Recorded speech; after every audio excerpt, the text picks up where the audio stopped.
Yes. మన mass మహారాజా రవితేజ గారైతే మరొక 5 మూవీస్‌ని అయితే లైన్‌లో పెట్టారు. ఆ మూవీస్ ఏంటి? ఏ డైరెక్టర్స్‌తో మనం ముందుకు తీసుకొస్తున్నారు అనే విషయాలైతే ఈ వీడియో మాట్లాడేసుకుందాము. అండ్ మన ఛానెల్ మాత్రం ఖచ్చితంగా ఫస్ట్ టైమ్ చూస్తే మాత్రం ఖచ్చితంగా లైక్ చేసి, షేర్ చేసి మన ఛానెల్ మాత్రం ఖచ్చితంగా సబ్స్క్రైబ్ చేసుకోండి. అండ్ జెన్యూన్ అప్డేట్స్‌ని అయితే తెలుసుకోండి. హరీష్ శంకర్ గారి డైరెక్షన్‌లో మన రవితేజ గారు చేస్తున్న మూవీ 'మిస్టర్ బచ్చన్'. ఈ మూవీ అయితే మాస్ రెస్పాన్స్ అయితే లభిస్తుంది. ఎందుకంటే రీసెంట్‌గా వచ్చిన సాంగ్ అండ్ స్టోరీలు ఈ 2 అయితే మంచి అంచనాలను అయితే క్రియేట్ చేశాయి. వీరి కాంబినేషన్‌లో వచ్చిన అప్పట్లో వచ్చిన 'షాక్' అండ్ 'మిరపకాయ' అయితే మంచి విజయాలు సాధించడంతో ఈ మూవీపై కూడా మంచి అంచనాలు అయితే నెలకొన్నాయి. ఈ మూవీని ఈ సెప్టెంబర్ 15న లేదా అక్టోబర్ 3వ తారీఖున అయితే రిలీజ్ చేయబోతున్నారు. ఇంకా డేట్ అయితే ఇంకా ఏది లాక్ చేయలేదు. నెక్స్ట్ రవితేజ గారి నుంచి వస్తున్న మరో మూవీ 'ఆర్టీ-75'. ఈ మూవీ అయితే మాస్ ఎంటర్‌టైనర్ గా అయితే తెరకెక్కబోతుంది. ఇందులో మన శ్రీలీల గారు రవితేజ గారు జత కట్టబోతున్నారు. వీరి కాంబినేషన్‌లో వచ్చిన 'ధమాకా' మూవీ బ్లాక్ బస్టర్ హిట్ కావడంతో ఈ మూవీ పైన మంచి అంచనాలు అయితే నెలకొన్నాయి. ఈ మూవీని భోగపూడి భాను గారు అయితే డైరెక్ట్ చేస్తున్నారు. అండ్ ఈ మూవీ వచ్చే సంక్రాంతికి 2025 సంక్రాంతికి జనవరి 14న మన ముందుకైతే రాబోతుంది. ఆల్రెడీ డేట్ అయితే లాక్ చేశారు.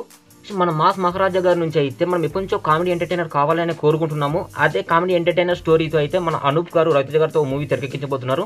ఈ మూవీని అయితే దాదాపు చాలా రోజుల నుంచి చర్చలు అయితే జరుగుతున్నాయి. ఇంకా పట్టాలు అయితే ఎక్కలేదు. ఇంకా డేట్ అయితే అండ్ నిర్మాణ పనులు అయితే ఇంకేం మొదలు పెట్టలేదు. కానీ వీరి కాంబినేషన్‌లో ఖచ్చితంగా మూవీ ఉంటుందని అయితే సినీ వర్గాలు అయితే ట్రేడ్ వర్గాలు ఆయన చెబుతున్నాయి. దీని గురించి అయితే ఇంకా అఫీషియల్ అప్డేట్స్ అయితే ఇంకేం రాలేదు. వస్తే మాత్రం మీకు ఖచ్చితంగా తెలియజేస్తాను. కానీ వీరి కాంబినేషన్‌లో మాత్రం ఖచ్చితంగా మూవీ ఉండబోతుంది. Mass entertainer and comedy entertainer అయితే మన ముందుకు రాబోతుంది. నెక్స్ట్ ఈ మూవీ పూర్తయిపోయిన తర్వాత మన రవితేజ గారు మన వివి వినాయక్ గారితో అండ్ మన త్రినాథరావు నక్కిన గారితో ఈ ఇద్దరు డైరెక్టర్లతో అయితే ఒక మూవీ చేయబోతున్నారు. అంటే ఇద్దరితో చెరో మూవీ కూడా చేసే అవకాశాలు కూడా ఉన్నాయి. అండ్ త్రినాథరావు గారు అలా ధమాకా మూవీ తెరకెక్కించారు కాబట్టి తను కూడా ఎప్పటి నుంచో మళ్ళీ ఒక మూవీ తెరకెక్కిస్తాను తను అప్పుడే స్టేజ్ పైన చెప్పడం జరిగింది. కాబట్టి మరి ఒక స్టోరీ వినిపించినట్టు దాన్ని కూడా ఓకే చేసినట్టయితే కొన్ని చర్చలు నడుస్తున్నాయి. ఇంకా క్లారిటీ అయితే రాలేదు. వీరి కాంబినేషన్ ఖచ్చితంగా మూవీ ఉంటుంది. అండ్ వివి వినాయక్ గారు వీరి కాంబినేషన్ అప్పట్లో కృష్ణ మూవీ వచ్చింది. కృష్ణ మూవీ తర్వాత వీరి కాంబినేషన్ మళ్ళీ మూవీ అయితే తెరకెక్కలేదు. ఇప్పుడు మళ్ళీ ఒక మూవీ అయితే తెరకెక్కబోతుంది. వీరి మధ్య కూడా ఒక స్టోరీ లైన్ క్లియర్ గా మెన్షన్ చేసినట్టయితే కొన్ని వర్గాలు చెప్తున్నాయి. కానీ దీని గురించి ఇంకా అఫీషియల్ అప్డేట్ లేదు. కానీ మూవీ అయితే తెరకెక్కే ఛాన్సెస్ అయితే ఉన్నాయి. నెక్స్ట్ ప్రశాంత్ వర్మ డైరెక్షన్లో కూడా మన రవితేజ గారు అయితే ఒక మూవీ చేయబోతున్నారు. ఈ విషయాన్ని అయితే స్పష్టంగా మన ప్రశాంత్ వర్మ గారు అయితే తెలియజేశారు. ఎందుకంటే జై హనుమాన్ మూవీకి తెరకెక్కించేదానికి దాని తర్వాత వీరి కాంబినేషన్లో ఒక మూవీ ఉంటుందని తానే చెప్పడం జరిగింది.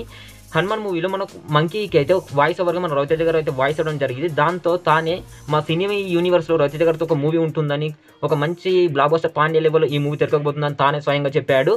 హనుమాన్ అయితే బ్లాక్ బస్టర్ హిట్ అయింది. తర్వాత జై హనుమాన్ అయితే తెరకెక్కిస్తున్నారు. ఈ మూవీ పూర్తి అయిపోయిన తర్వాత మన రవితేజ గారితోనే దీనికి సీక్వెల్ మూవీ అయితే తెరకెక్కించే అవకాశాలు ఉన్నాయి. PCU నేను ఆల్రెడీ మన thumbnail లో మెన్షన్ చేశాను. PCU అంటే ప్రశాంత్ వర్మ సినీ యూనివర్స్. ఈ యూనివర్స్లో మన రవితేజ గారితో అయితే ఖచ్చితంగా ఒక పాండ్య మూవీ ఉంటుంది.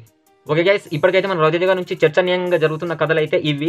ఫస్ట్ అయితే మనకు మిస్టర్ బచ్చన్, తర్వాత ఆర్టీ-75, తర్వాత అనూప్ గారితో ఒక మూవీ ఉండొచ్చు, లేదంటే నకిన త్రినాథరావు గారితో ఉండొచ్చు, లేదంటే వివి వినాయక్ గారితో ఉండొచ్చు.